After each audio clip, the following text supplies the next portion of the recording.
Buenas tardes, bienvenidos al Museo Amparo. Hoy seguimos con el programa Quehaceres, dedicado a la exploración de prácticas artísticas, de investigaciones, y ahora pues dedicado a una programación que hemos llamado Un problema de escala y que acompaña la exposición actualmente en las salas del Museo Amparo, El tiempo en las cosas, curada por Tatiana Pérez. En este programa, que hemos empezado hace algunos meses, hemos intentado observar el rol que los indicios asumen en las prácticas de investigaciones de artistas y de otros practicantes. Por lo tanto, en este programa hemos intentado observar las pistas y los desbordes de las imágenes y las narrativas que en varias de las obras en exposición discuten, derrumban o reconstruyen los relatos oficiales. Y hemos reflexionado más ampliamente sobre el concepto de historia, sobre el replanteamiento político y social de la misma, y sobre también las posibilidades de escrituras, o quizás también contraescrituras, situadas. Entonces, ha sido un programa bastante intenso que con la intención de discutir estos temas y buscando también una relación con contextos y cuestiones específicas, ha articulado una serie de conversaciones con artistas y otros actores sociales, escritores, cineastas, activistas. Todas personas para las cuales la construcción de narrativas otras fue determinante para pensar críticamente el presente en el cual vivimos. Y hoy tenemos una de estas conversaciones que dan seguimiento a este ciclo y que pensamos va a ser muy rica. Es una conversación que ya tiene de por sí, ya adelanta de alguna manera algo que tendremos también el privilegio de escuchar a lo largo de esta plática y que es Lawrence de Arabia. Hemos dado un subtítulo a esta charla, que es una escritura a voz, y pues tenemos el gusto de estar aquí con Juan Leduc y Lázaro Gavino Rodríguez de Editorial Cascajo. Bienvenidos. Hola, buenas tardes. Hola, buenas tardes, Nina. Hola, Juan, ¿cómo están? Hola. Bien. Bien. Muy Está bien. buenísimo. Bien, miren, en principio, pues una invitación para todas y todos los que están en escucha, que pues esta charla, de alguna manera, como todas las charlas que hemos tenido en Quehaceres, se propone de establecer un diálogo, ¿no? No solo entre nosotros, sino también con todos los que quieran intervenir. Entonces, de por sí, pues avisar que el chat está abierto para que en cualquier momento quieran comentar o hacer alguna pregunta, pues nosotros los iremos leyendo a Juan y a Lázaro.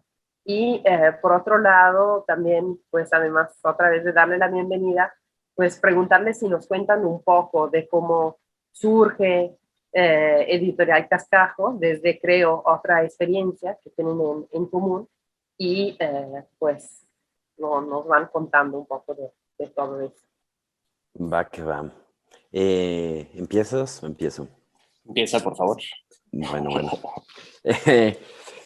Bueno, Editorial Cascajo es un proyecto que iniciamos en el 2014 y en realidad, justo hoy que estaba pensando en, bueno, que estábamos como hablando Juan y yo sobre la conversación que íbamos a tener y demás, como que es un proyecto que nace de varias pulsiones distintas que se articulan en esta cosa bastante extraña que es Editorial Cascajo.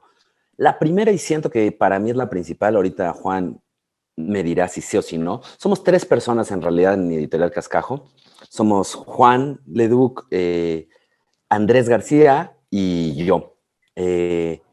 Los 3 somos muy cercanos. Bueno, Juan y yo somos amigos desde que teníamos desde el día que nació Juan, yo ya lo estaba esperando. Entonces, no sé, llevamos 37 años de amistad muy intensa. En muchos momentos hemos trabajado en proyectos, en muchos momentos.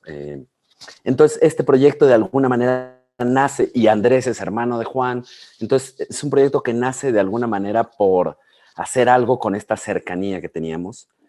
Y yo creo que la primera pulsión tiene que ver con escuchar, con que Juan y yo trabajamos en el teatro también, y el teatro es mucho de hablar, digamos, ¿no? Como que es un lugar donde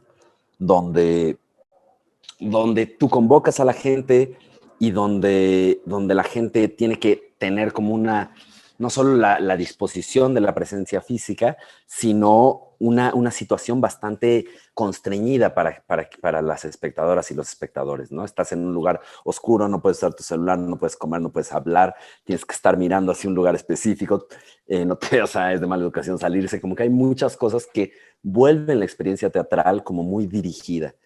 Y Juan trabaja en la fotografía desde hace muchos años y no sé, como que llegamos a esta idea de lo que estaría bueno ahora, o eso pensábamos en 2014, es escuchar, como tener cosas para escuchar, que no tuvieras que tener la vista fija en un lugar, que tú tuvieras el control de cuándo le pones pausa y cuándo no, digamos como que la experiencia temporal, si bien requiere como un investment de los espectadores de estar un tiempo largo escuchando algo, digamos que tú lo puedes dosificar como a tu mayor conveniencia. Y por último, tenía que ver con esta cosa más de urgencia o de interés o de chispa. Yo creo que Cascajo nace como de que leíamos algo, nos interesaba, decíamos como queremos hacer algo con esto, no sabemos muy bien qué, no da para hacer un proyecto, digamos, de teatro, una obra que requiere un año, yo qué sé, o una película, no sé, como que era un formato que nos permitía como reaccionar al presente de una manera mucho más inmediata y poder colocar un punto de vista sobre el presente a través de las palabras de alguien más. Porque lo que empezamos a hacer en Cascajo, ahorita, lo que empezamos a hacer era casi, bueno, básicamente esto, ¿no? Bueno, agarrar textos de otras personas, leerlos y postproducirlos pues entre nosotros, básicamente. Sí, un poco es eso, y como que agregaría que, o sea, que además de la relación de los tres, había una relación, o sea, hay muchas cosas por la cercanía y por que nos compartimos, o sea, desde canciones, bueno, como cualquier relación de amistad, videos, lo que sea, y nos compartíamos muchos textos, entonces también era una forma de, pues de juntar esos intereses en representarlos de alguna forma, pues pasarlos a algún otro plano. Y cada uno de esos, un poco con la inmediatez que platicaba Lázaro, como que justo llevamos hasta ahora 9 colecciones con esta que vamos a presentar hoy, y cada una también surge justo esta cosa de la chispa y del momento, es parte como esencial, porque la chispa puede venir bueno, hay un texto que me interesa y lo producimos y nos tardamos mucho en producirlos, pero hay como, vamos a hacer esto ya pronto, ¿no? Y luego hay otros que realmente hacemos de un día para otro porque, o sea, hubo uno que realizamos en una marcha, por ejemplo, cuando fue la toma de, cuando fue la toma de protesta de Peña Nieto.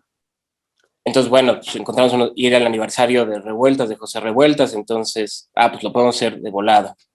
Y bueno, y además, como somos una especie de satélite o siamés o lo que sea de las lagartijas tiradas al sol, entonces, pues también colaboramos mucho con los actores. Entonces, Luisa Pardo leyó ese texto. Hicimos otro que fue en vivo con Obrera Centro, en el que estuvo Francisco Barreiro y otro grupo de actores. En fin, como que se van formando las colecciones de muy distintas maneras, pero siempre tiene, creo, justo esa relación de buscar un texto y que sea mucho más inmediato y mucho más inmediato también para la persona que lo escuche, en tenerlo en sus manos, pues.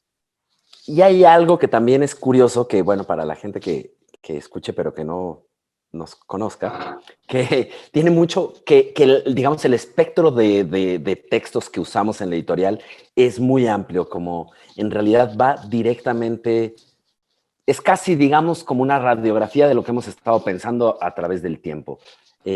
Cuando fueron los 100 años de la Constitución, decidimos como que dijimos, bueno, ¿y la Constitución qué? Como pues, nadie de nosotros lo había leído, como que es un texto que está ahí, que es fundacional para la convivencia del país, pero que en realidad no tenemos muy claro ni de qué trata, ni bien cómo está estructurado, ni articulado.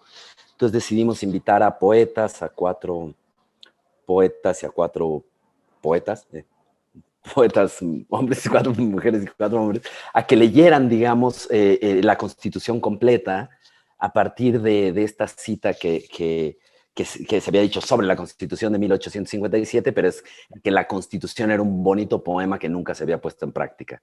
Entonces nuestra idea era como leer la Constitución completa como poema y dejarla colgada ahí. Tenemos otros textos que son sobre una colección que hizo sobre todo Juan sobre biografías de músicas y músicos y bueno, cuando les va un poco mal. Digamos que el espectro de textos es muy amplio. Crónica latinoamericana, nuestra primera colección fue de crónica latinoamericana, digamos de autores bastante conocidos. En fin, digamos, hay como un espectro muy amplio de esos textos y lo que les da cierta cohesión tiene que ver con las voces de quienes los interpretamos, que más o menos somos la misma pandilla, y con cierta textura de la producción. Bueno, en 2014, cuando empezamos, yo no me acuerdo, o sea, obviamente ya, no estoy diciendo que inventamos nada, pero como que había el universo del podcast en español no era tan presente, era mucho menos, mucho más periférico. Y sí, como que había nuestro referente mucho más que el podcast tenía que ver con el audiolibro y como con el audiolibro de la gente que te lee una novela. Y ese venía siendo más sí, como nuestras primeras inspiraciones y por donde empezamos a pensar cómo producir estos sonidos. Sí, exacto, había como que también coincidió mucho en ese año y creo que ha continuado, porque además ha crecido mucho la producción en todas partes, que empezamos como justo a usar mucho audiolibro y las cosas que nos compartimos eran muchos textos en audiolibro, pues, ¿no? Y pues entre que Lázaro viajaba y Andrés pintaba y yo paseaba a mi perro, pues oíamos mucho y pues nos gustaba mucho el formato. Y ahí, y bueno, en fin, es como un formato muy rico y aunque ninguno de los dos, tres, teníamos experiencia en real, yo había trabajado un poco de radio en UFM, pero en producir audio. Entonces también fue probar con en esa nueva plataforma, lo que sea, y, y pues también como sacarlos, como que tenía también una cosa de inmediato, o sea, poderlo sacar como lo estábamos produciendo en el momento y evitar nada más que se entendiera, que se oyera y que transmitiera una idea que nos provocara a nosotros el texto, pues. Y siempre tuvo, ahora que me doy cuenta, es que en realidad siempre tuvo una cosa de alguna manera tiene todavía una cosa como de hobby. Como que nunca hemos pensado que es como que vamos a ganar ni un centavo de esto. De hecho, tal vez esta plática es lo primero por lo que recibiremos alguna moneda por este proyecto en estos 7 años. Gracias. Entonces tiene esa cosa que te da el no tener un proyecto que se puede instalar en cierto mercado, que es una impunidad que siento que en otras prácticas artísticas que tenemos las mismas personas que hacemos esto, hemos perdido, ¿no? Como por más que quieras conservar, sí, el punto de vista de la creación se ve afectado por los canales de distribución a los que tu trabajo tiene acceso y sentimos que un poco con Editorial Cascajo es nuestro SoundCloud, nosotros lo pagamos, es nuestro lujo, sacamos cuando quieran, entonces tiene esa cosa que da, sí, el hobby y el amateurismo, que tiene algo muy relajante en comparación con otros proyectos que desarrollamos, como algo, pues, casi como un remanso.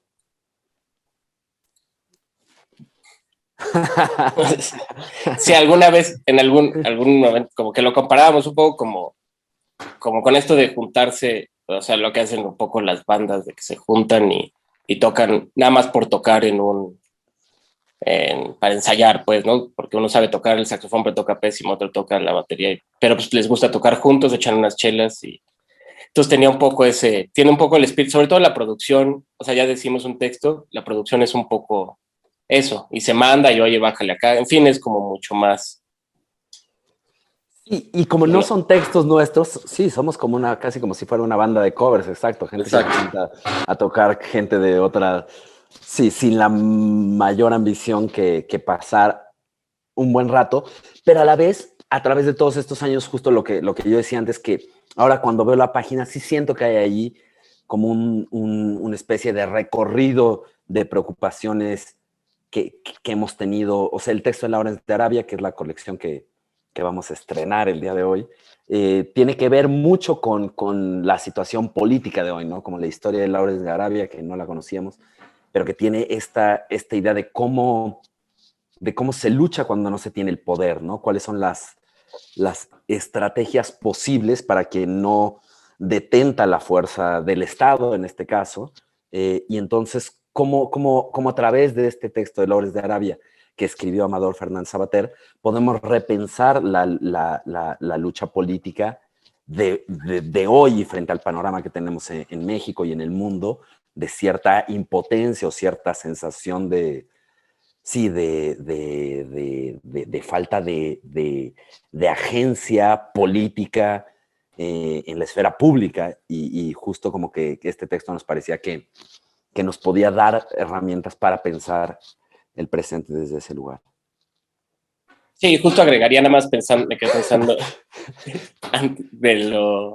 o sea, de justo, si hay siempre una intención de compartir ese texto, no es vamos a hacérnoslo nosotros y nosotros lo oímos y vamos a estar felices, sino siempre es que sí para nosotros tienen alguna importancia de que se oiga o de que a alguien le interese, y eso creo que ha sido parte, o sea, de lo que nos ha seguido haciendo el proyecto, es pues que como pasan estas cosas, agarran caminos las colecciones distintos de los que uno pensaba, y entonces te das cuenta de, por ejemplo, la Constitución, que pensamos que iba a ser bueno, en realidad es un bloque de audio de 6 horas, pero está dividido obviamente en los artículos, pero pues que se ha oído, te das cuenta que hay muchos capítulos que se han oído en muchos lugares y que, o sea, que se oye, pues, que hay como, sí se comunica, alguien le está llegando con el misterio que es Internet, que no sabes bien a quién, pero ahí está, ¿no? Se está reproduciendo. Pasa mucho con otros que resulta que en las escuelas se lo ponen y entonces nosotros le estamos haciendo un favor a los niños porque no tienen que leer el libro y nada más le ponen play. En fin, y otros que funcionan de otra manera más directa, más como lo que estamos más familiarizados, que es como el mundo del teatro y los libros, ¿no? Como ciertos sectores, en fin. Sí, tiene esa cosa de botella en el mar que para nosotros también es un remanso viniendo desde el teatro, porque en el teatro, digamos, no hay manera que tú no estés preocupado por cuántas personas van a llegar, porque siempre hay como esa tensión de se va a dar o no se va a dar la función, y siempre hay como la preocupación por el público y porque haya gente y porque lo que hace se le comunique a alguien. Y esta cosa que lo hacemos acá, que siento que es un poco más parecido a otras prácticas artísticas, que es como, bueno, yo hice mi chamba, sale al mundo y buena suerte, y estás en la orilla y ves como aquello se va y ya que pase lo que tenga que pasar. Y también, por ejemplo, en la Constitución es muy loco porque vas viendo los intereses de las personas. O sea, el artículo 3º, que es el de la educación, no se pone que tenga 200 escuchadas, pero el artículo 4º, que es el de la igualdad entre el hombre y la mujer, tiene 500. Hay algo del espíritu de los tiempos que también se va como reflejando en las elecciones que la gente hace dentro de lo que escucha. Bueno, en el caso de la Constitución es muy interesante eso, o para mí es muy interesante. Lo es. Bueno, pues muchas gracias en principio por introducirnos un poco el proyecto, ¿no? Yo ahí mientras puse en el chat de Facebook, agregué como su sitio web, ¿no? Donde en efecto pues conduce a esta escucha posible. de los distintos textos que han interpretado y que, pues como bien dices, Lázaro, también son abiertos, ¿no? Entonces tienen como este lujo, tú dices que de ustedes de ofrecerlos, ¿no? A quien quiera estar allá escuchándolos. Yo quisiera retomar varias de las cosas que han dicho, ¿no? A mí me pareció en principio bastante interesante esto, como también un estatuto del arte que ustedes dijeron lo hacemos entre nosotros, ¿no? Y de alguna manera también pensar una forma casera de hacer algo. Me vino mucho a la mente un manifiesto del cine amateur de Stan Brakhage, en lo cual habla tal cual, ¿no? Del, de un arte probablemente más sincero, ¿no? De una práctica más sincera al hacerse, pues, con lo que hay y para los que están, ¿no? Él dice, creo, en una parte del texto tal cual, es un arte que hago para mis amigos, de alguna manera. Y bueno, creo que efectivamente el alcance no es esto, ustedes están hablando, ¿no? Del hecho que es escuchado, que hay muchos lugares en donde de alguna manera quizás inesperada penetra, ¿no? Este proyecto, pero es interesante pensarlo también desde ahí, ¿no? O sea, políticamente, creo. No sé ustedes cómo vean esto. No, totalmente. Yo creo que si Stan Brakhage hubiera tenido internet, sus películas se hubieran visto distinto, ¿no? Lo que pasa es que era un mundo muy, muy distinto y un mundo muy cerrado y además donde las películas se proyectaban todavía. Entonces, bueno, todavía era más delirante. Pero sí siento que ya desde Lagartijas Tiradas al Sol venimos de ese espíritu, como de ese espíritu de creación de juntarse ciertas personas que tienen afinidades afectivas y hacer las cosas un poco con lo que, sí, como con lo que haya, ¿no? Nosotros también somos muy cercanos, por otro lado, a Nicolás Pereda, con quien también colaboramos de manera recurrente, y él también, digamos, tiene esa cosa. Entonces, digamos que por todos lados hacemos siempre las cosas un poquito mal hechas, en términos de estándar, yo qué sé, de estándar académicos o de estándar industriales,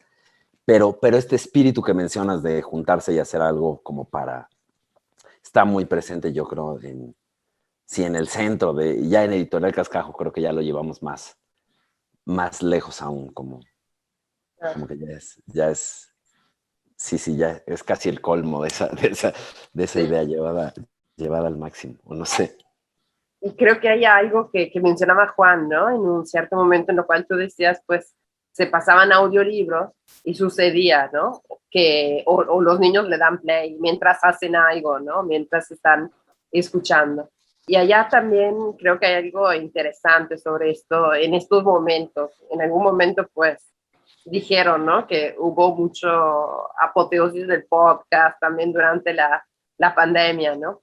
Pero, sin embargo, hay algo interesante en esto porque coloca la casa en un momento, en un espacio también de creación, ¿no? Pensarlo así, pensar esta posibilidad de hacer una práctica compartida, ¿no? Entre varios. O sea, no solo como un espacio de recepción de información, sino también un espacio en donde se pueden hacer cosas juntos. Y me parece que eso también es de alguna manera un posicionamiento, ¿no? Frente a esto que de alguna manera en transparencia estaban diciendo, o sea, de cómo se transmiten eh, ciertos saberes, que me parece que hace cierta diferencia. Entiendo que, pues como lo hacen ustedes, es potencialmente posible compartir otros textos, ¿no? No sé, si quieren Sí, decir sí, algo sí. sobre esto y también luego me gustaría, no, quizás la pregunta no era centralista, pero si quieres decir algo, Lázaro, no sé. No, yo no, tú, Juan. No, está bien, sí, justo esa compartición. En fin, sí, no, sí, continúa, perdón. Quién sabe que iba a balbucear, está bien. No, pero adelante, en cualquier momento, pues en esto vamos. Pero había una pregunta más precisa, ¿no? Sobre el proyecto que yo quería hacerles y que tiene que ver, pues, de por sí con la voz, ¿no? O sea, con la idea de un texto de alguna manera movilizado. O sea, pienso que es algo también que he leído en su sitio, que hay un punto donde ustedes hablan de la tradición oral, ¿no? Nosotros en este programa hemos hablado muchas veces de la historia oral, ¿no? De lo que es, pues de distintas formas en las cuales lo han visto las personas que han participado. Y me gustaría saber más de esto, ¿no? Sobre cuál es esta diferencia de escuchar, de usar la voz o de leer en voz alta, ¿no? También en estos intercambios que han tenido de estos textos. Y en general, ¿cómo piensan esta cuestión que mencionan de la tradición oral? Lázaro. ¿Quieres tú? Ah. No, va, si luego yo.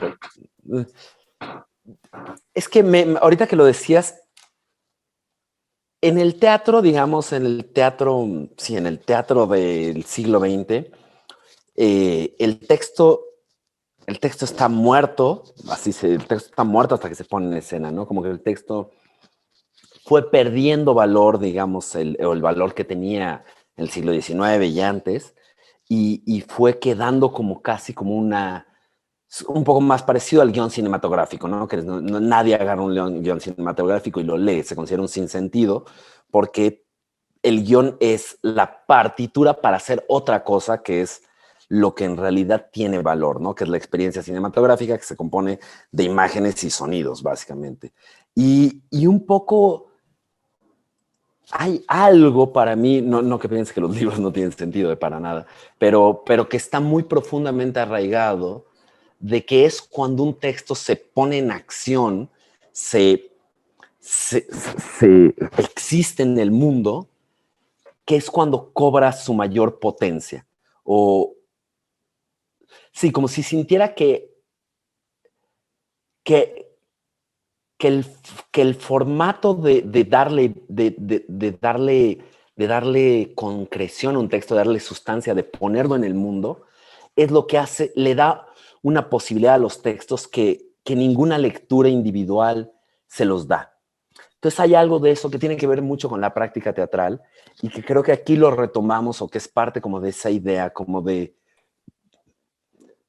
no nos interesan tanto los textos como textos, sino como que tal vez compartiríamos los textos y seríamos más como estilo La Pirateca, por ejemplo, o este tipo de proyectos de que lo importante es compartir el texto, sino lo importante es como enunciarlo, como ponerlo en la vida, que siento que es lo que hace la voz, como que lo devuelve un estado de fragilidad, que es el habla, como que la letra impresa tiene algo muy, muy sólido, y el habla siempre es, aunque sea un texto aprendido, siempre nos parece que tiene un estado de fragilidad y un estado de potencialidad, como de que hay una potencia de que lo siguiente que se diga no sea lo que uno espera, no sé, como que hay algo distinto. La verdad es que sé que no dije nada, pero es algo que siento muy profundamente, como de cómo de la potencia que tiene darle vida a un texto. Y eso es actuarlo, y eso es leerlo, pero es ponerlo en el mundo.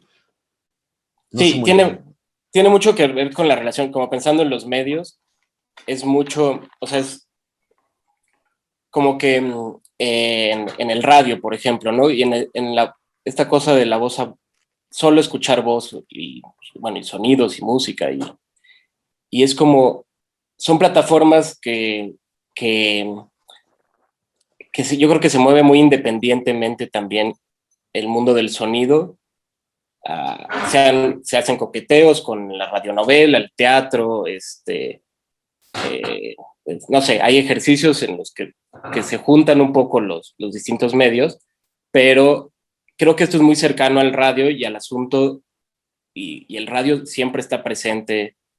O sea, es un medio que sigue siendo muy utilizado, pues, que permite justo esta cosa de tener actividades y seguir, la cabeza puede estar en otro lugar siempre, si estás oyendo el radio, pues, ¿no? Oyendo música o lo que sea. Entonces, creo que fue un poco natural esta relación entre, sea justo del teatro a los textos, pues es una manera de buscar un punto medio, una plataforma media en la que, agarrando un poco lo que decías al principio, Lázaro, de buscar otros medios que no sea el teatro, pero seguir contando historias de otra manera, pues. Y justo un punto medio de lugar que se le da a la persona que es espectadora, porque justo se le exige de alguna manera un compromiso con cierto tiempo, que es, digamos, algo que en los museos a mí me sorprende mucho, la relación de los espectadores con el tiempo de las piezas y esa libertad que tenemos las personas que vamos a un museo de organizar nuestro tiempo, digamos, a nuestra conveniencia, y digamos que el teatro estaría en el otro extremo, que es no solo físicamente, no tienes agencia en movimiento, sino temporalmente estás, digamos, sujeto a un tiempo que te viene de fuera. Igual en el cine. Siento que esto es como un punto medio, como que de alguna manera hay un tiempo determinado, pero tu cuerpo no está sometido a una situación dada. Y eso, como que hay algo de eso que está bueno, como que sí, lo siento como menos, sí, menos rígido, menos que da la posibilidad de tener distintas experiencias que no controlamos, como que no sé si alguien lo puso para lavar los platos o lo puso y está con los ojos cerrados y las cortinas cerradas, escuchando. Como que da la posibilidad de que sí, no, yo qué sé, sí, a que las personas tengan diferente capacidad o sí, posibilidades de moldear su experiencia. Hay algo que sucede ahí y sobre lo que mencionaron y que también me gustaría pues que volvieran a contarnos un poco más sobre esta cuestión de ponerlo en el mundo, ¿no? El texto. Entonces, como ustedes ahora están hablando como también de una sincronicidad, ¿no? De alguna manera. Hay un tiempo del texto, pero mientras tanto hay alguien que escucha y puede estar haciendo otras cuestiones. Pero lo estaban contando antes, muchos de los, o al menos varios de los textos que ustedes han hecho, pues también están como ambientados contextualmente. Uh-huh. ¿Cómo sucede este cruce? ¿Cómo lo piensan? Y quizás ahora que lo estaban diciendo, casi me parece que tiene algo que espontáneamente sucede en la escucha, ¿no? Este cruce azaroso, que escuchas de repente algo y estás en otro lado, ¿no? Y empiezan a suceder ciertos cortocircuitos. Entonces me interesaba que nos contaran un poco cómo lo provocan, cómo lo han pensado, cómo lo construyen. Pues mira, bueno, ahorita como que me llegan a la cabeza, hay dos colecciones que como que mucho de la idea desde el momento del texto, pues, era cómo lo escuchaban. Y después de la primera que hicimos, la de las crónicas, Lázaro y yo nos acordamos de unos libros que nos leían cuando éramos niños, a los dos, nuestros papás. Entonces nos acordamos de esos cuentos y dijimos, ¿por qué no lo retomamos, no? Son cortitos, podemos ser varios.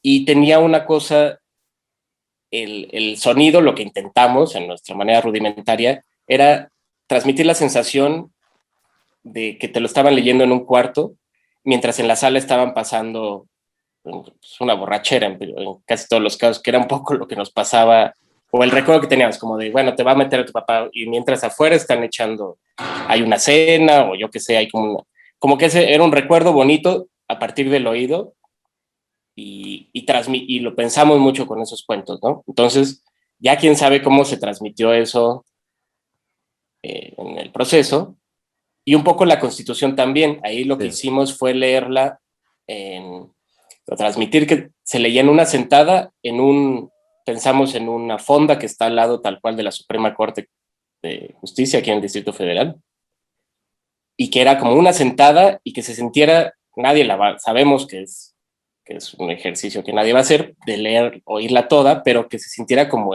las voces atrás y alguien que está balbuceando y echándole ganas, porque son poetas que están recitando, no, están leyendo pues con atención la Constitución mientras está pasando algo. Y pues y en otros es más directo, es tal cual hay un momento, queremos que se vayan un poquito a la selva y de ahí se vayan a la ciudad, y ¿no? Como que son distintos juegos, creo. Que el mismo texto creo que va marcando las ideas que el texto nos pone. Sí, justo.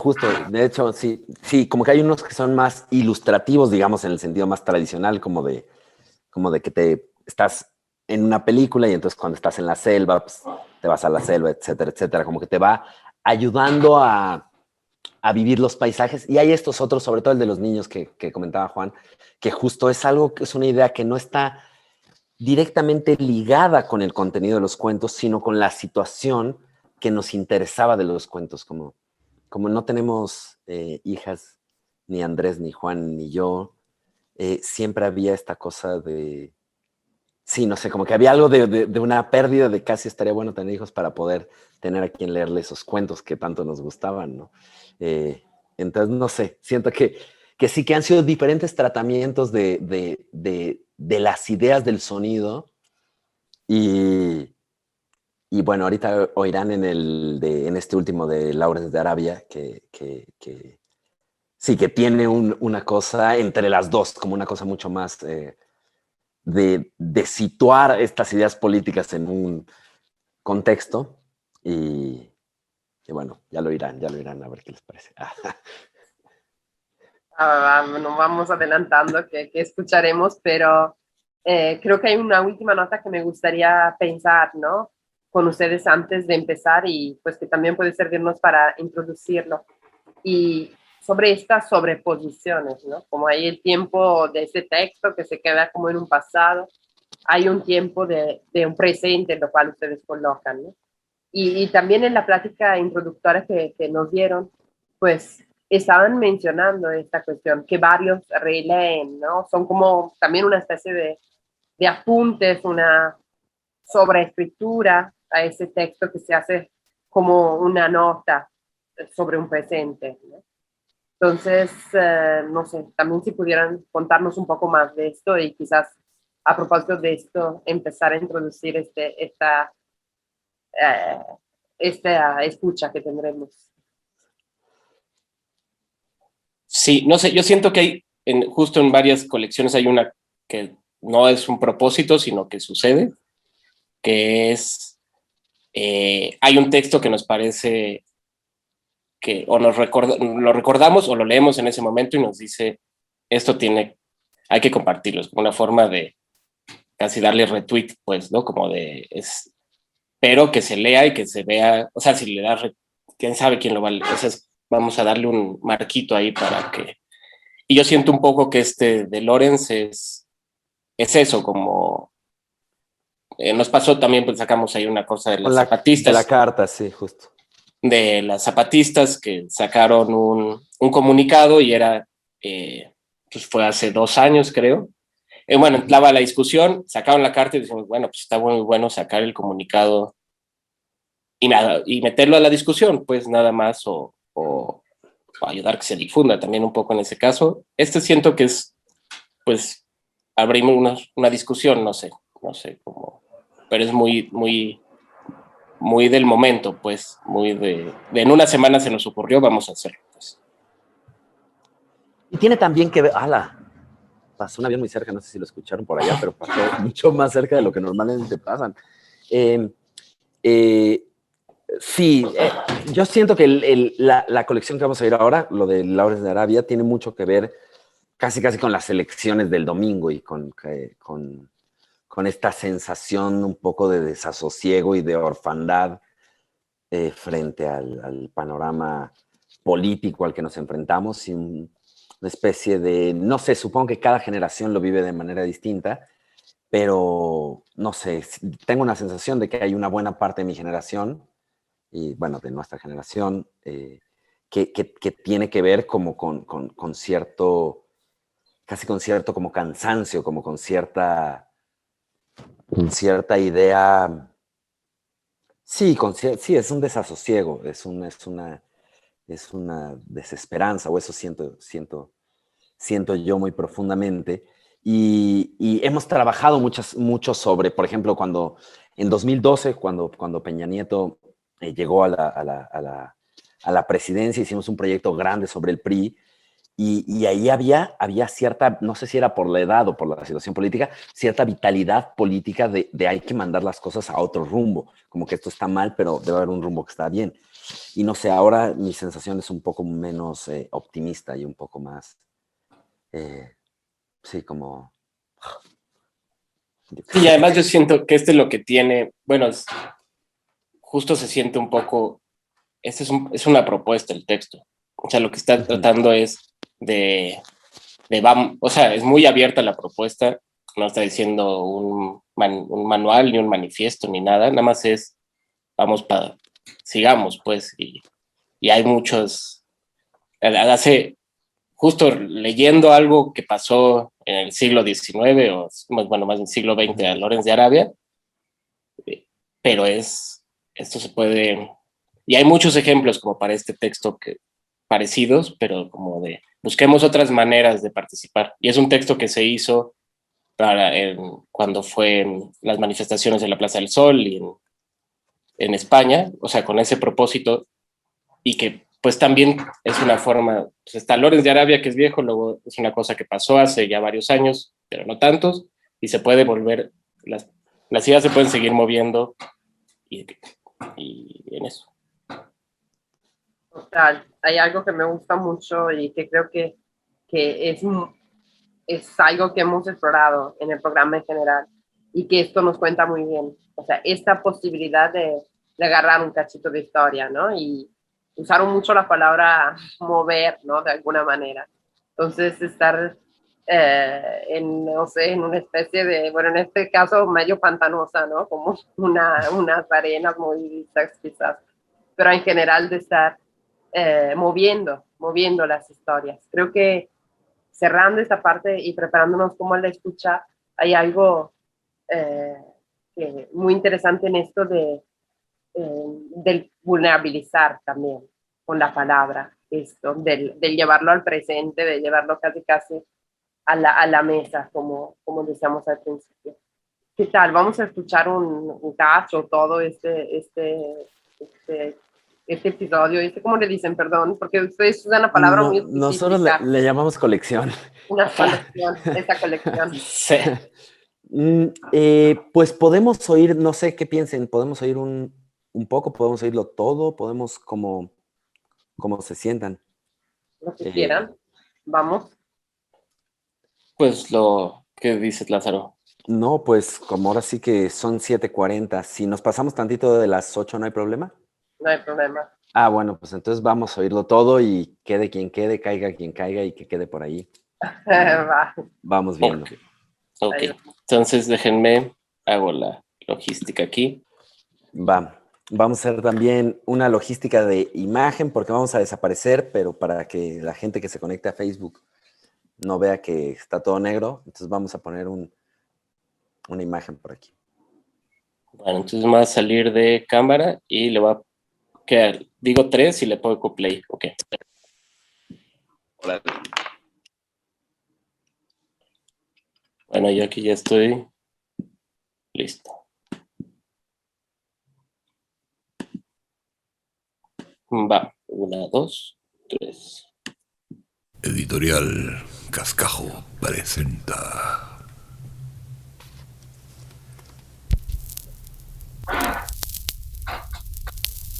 Ejército, mundo en marcha. La guerrilla de Lawrence de Arabia.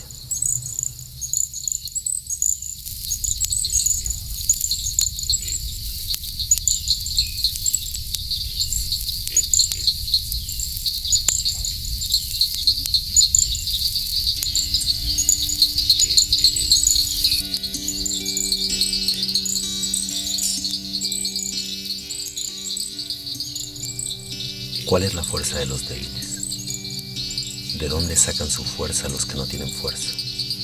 Por ejemplo, los que no tienen fuerza institucional que les sostenga, los que no tienen fuerza económica o mucho dinero, los que no tienen fuerza militar o un gran ejército, los que no están instalados en posiciones sólidas o inatacables, los que no tienen fuerza física y por no tener, ni siquiera les sobra el coraje. Cuando uno no tiene fuerza, ¿dónde ir a buscarla?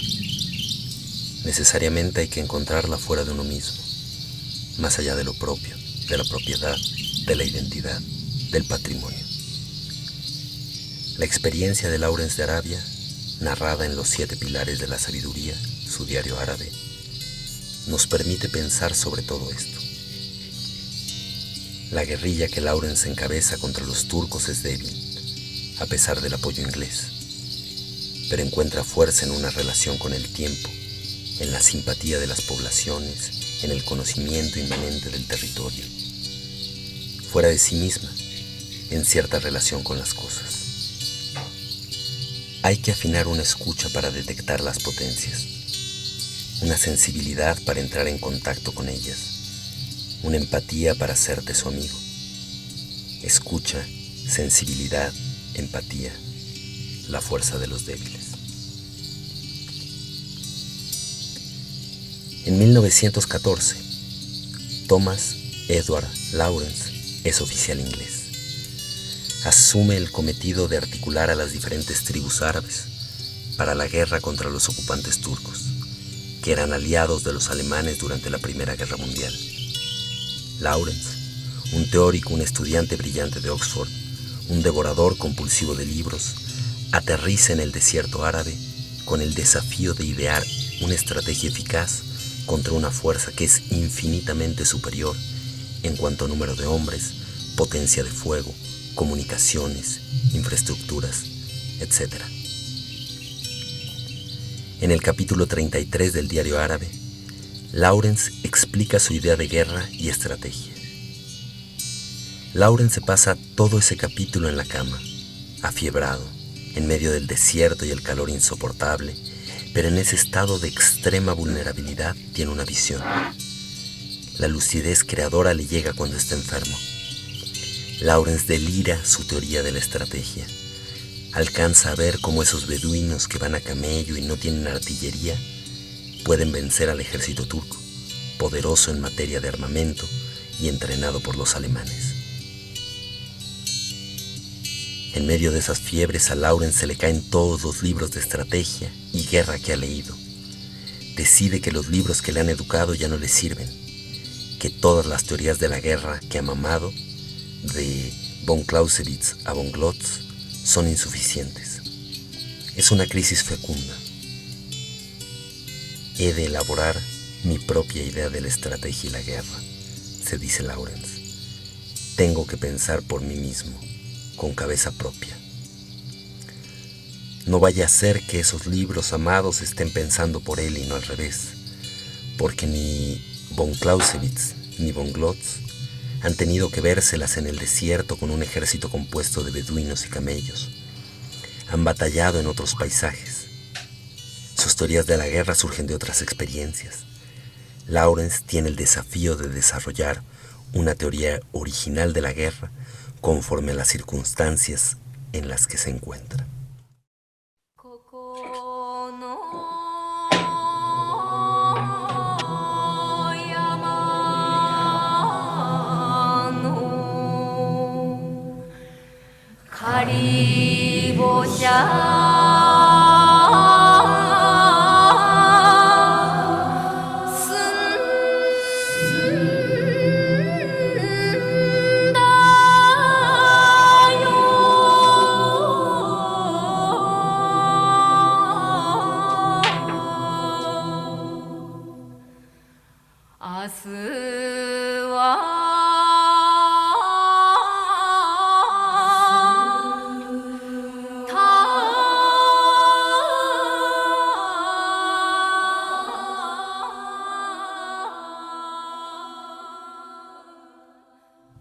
Lo que ha sido teorizado previamente como estrategia de guerra, pues, no le resulta útil.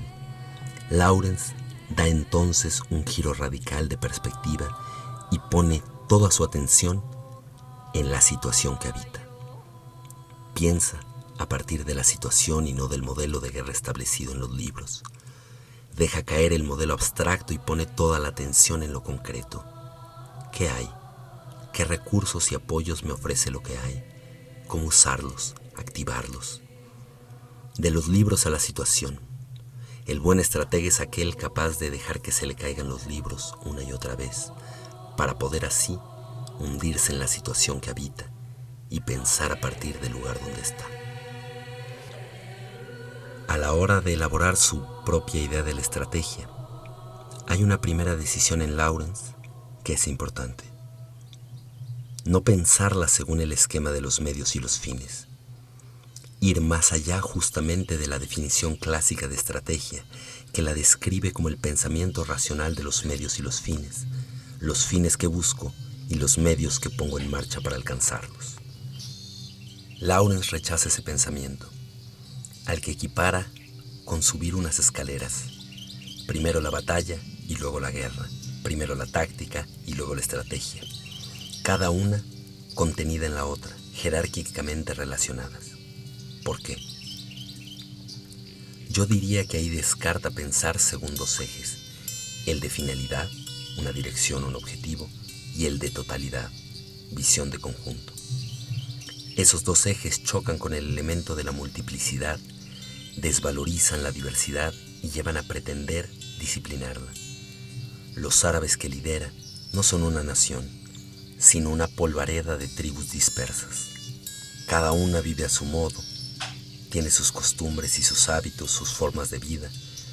Esto que según un pensamiento convencional de estrategia puede ser visto como una debilidad, caos, dispersión, para Lawrence puede ser una fuerza.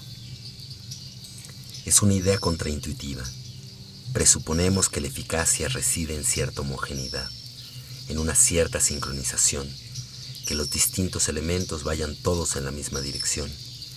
El buen ejército sería el que se mueve como una flecha, pero Lawrence no cuenta con nada que merezca el nombre de ejército, nada que pueda compararse a los ejércitos turco, alemán o inglés, sino un puñado de tribus que le siguen cuando quieren y que también cuando quieren se marchan.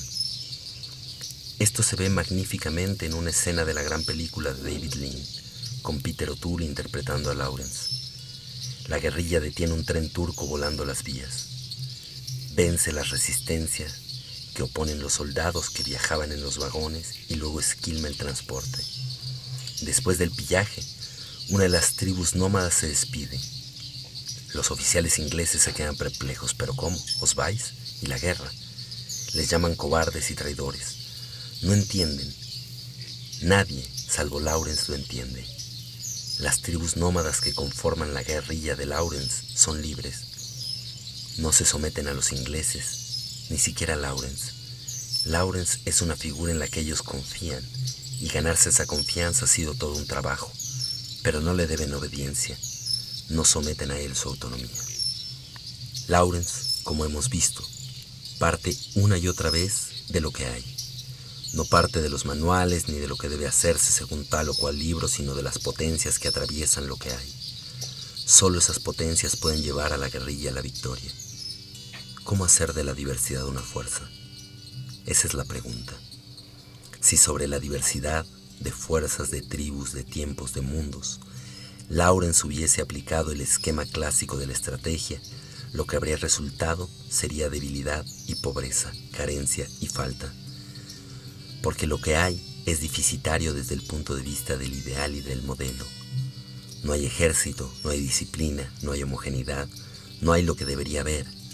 Por eso Lawrence descarta pensar según los modelos convencionales de estrategia.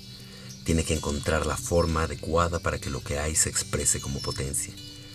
La idea de finalidad, más allá del horizonte de ganar la guerra y expulsar a los turcos, y ni siquiera, plantea una línea única en el tiempo, un tiempo único, desde el que se juzga y distingue lo que es principal y lo que es secundario, lo que es un avance y lo que es un retroceso.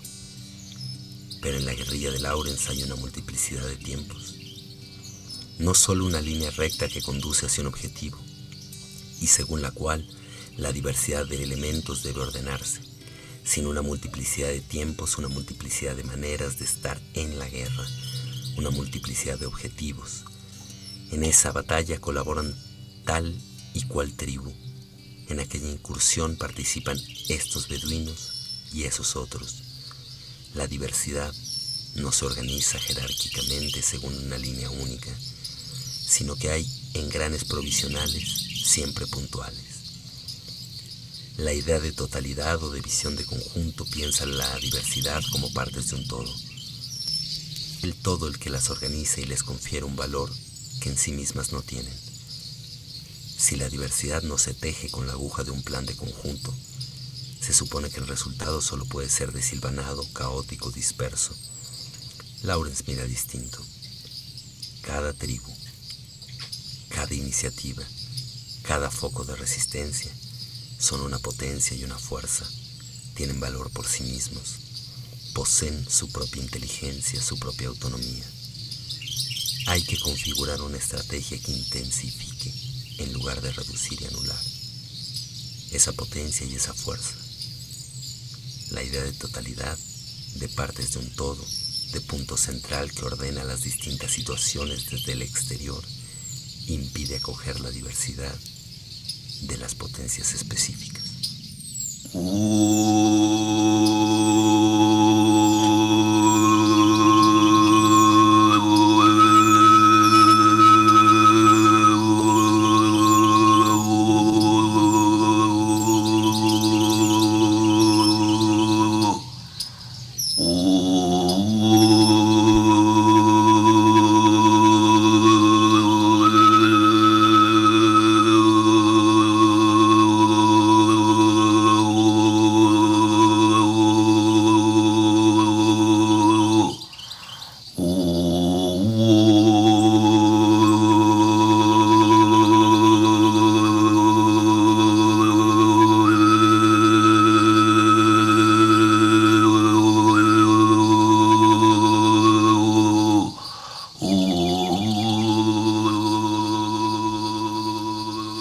La guerra convencional se plantea como el enfrentamiento de un ejército contra otro. Es un error descomunal, piensa Lawrence. La suerte de la guerra la decide la gente que mira. Hay que hacerse amigo de todos los que miran, del 98% de la población, la inmensa mayoría que no está involucrada en la guerra. No se trata solo de la opinión pública. Esa es la manera más reductora de entender el fenómeno. Los que miran no solo son espectadores de la guerra, sino tejedores de los entramados materiales y afectivos en los que se sostienen las fuerzas que combaten, la familia que da cobijo al guerrillero, por ejemplo. El jefe militar no solo debe estar atento al adversario que tiene enfrente, sino a todos aquellos que tiene a los lados y pasan desapercibidos en los cálculos militares convencionales. O peor aún, son considerados solamente como daños colaterales. El objetivo de la guerra clásica es quebrar la voluntad del enemigo, pero Lawrence no piensa lo mismo. En un cierto pasaje del diario árabe, Lawrence afirma que si los turcos desapareciesen por alguna razón de los territorios que ocupan, los árabes estarían muy contentos. Las tribus árabes no necesitan al enemigo, no son dependientes del enemigo. La guerra se hace para librarse de un enemigo que impide el desarrollo de las propias formas de vida. La guerrilla de Lawrence no lucha contra el enemigo turco, sino a favor de las formas de vida árabes. Por eso el enfrentamiento no es el elemento principal. Cuanto menos enfrentamiento y menos muerte, mejor. Lo importante es la vida y el mundo que se quiere cuidar y defender. El centro de gravedad lo constituyen las formas de vida que se afirman. Lo nuestro no es un ejército, sino un mundo en marcha, le dice en determinado momento uno de los jefes árabes a Lawrence. Es una frase preciosa que resume todo lo que estamos viendo. Un ejército tradicional neutraliza el elemento ético de las formas de vida. Su eficacia reside en conseguir el máximo de abstracción. Los soldados deben ser piezas intercambiables y equivalentes en una estructura homogénea. La guerrilla de Lawrence, sin embargo, pelea a favor de ciertas formas de vida y desde las propias formas de vida. Las formas de vida son las mejores armas: la movilidad, las fidelidades, los vínculos, el conocimiento del terreno, la relación con el tiempo, etc. Es una lucha a favor de lo que somos y desde lo que somos, desde las amistades y las enemistades, desde las disciplinas y las indisciplinas, desde los saberes cotidianos. Si los árabes hubieran combatido a los turcos como ingleses, tal y como pretendían todos los oficiales británicos menos Lawrence, habrían perdido. ¿Por qué? Siempre hubiesen estado por debajo del modelo de soldado inglés. No tenían formación ni sentido de la disciplina militar, etc. Pero pelearon como eran. Un mundo en marcha, no un ejército. Lawrence dice, Hay que convertir las formas de vida en prácticas y convertir las prácticas en principios. Esa es su teoría de la guerra y la estrategia expresada en una sola frase. Convertir las formas de vida en prácticas guerreras y esas prácticas en principios, en criterios organizadores. Una última reflexión. Lawrence dice que su idea de la guerra se parece menos a las que se ha teorizado por los teóricos de la guerra y más a algunos fenómenos que suceden en tiempos de paz, como por ejemplo una huelga general. Esta frase asombrosa tiene muchas interpretaciones posibles, pero vamos a apuntar ahora solo una. Todo lo que Lawrence piensa para la guerra puede resonar y funcionar también en el terreno de la política, y más en concreto, de la política de emancipación.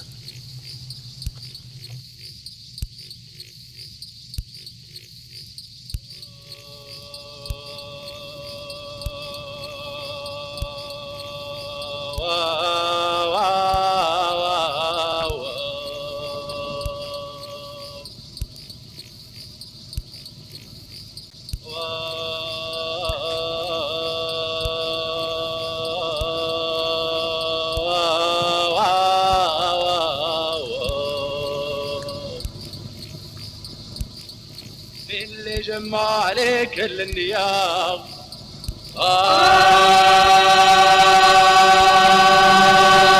يا الصينية كل ونسوب فين الجود وغدار فين حياتي فين حومتي والليلية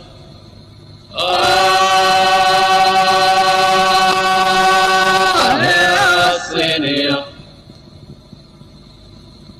وعر بلا ما سهل حب الكاس يا غياد ما انساك الخطر وعر بلا ما سهل عشق الناس يا غياد حرام ينساك الخطر وعر بلا جايب رامو والعنبر إذا يجيب الدم والنعناع والشباب يا الصينية ندمتي ويا ندمتي وما لك تحزين ما بين الكيسان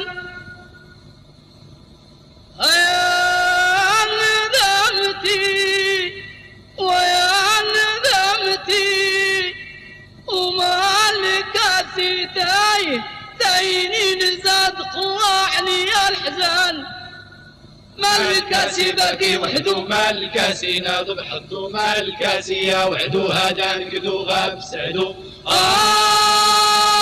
يا الصينية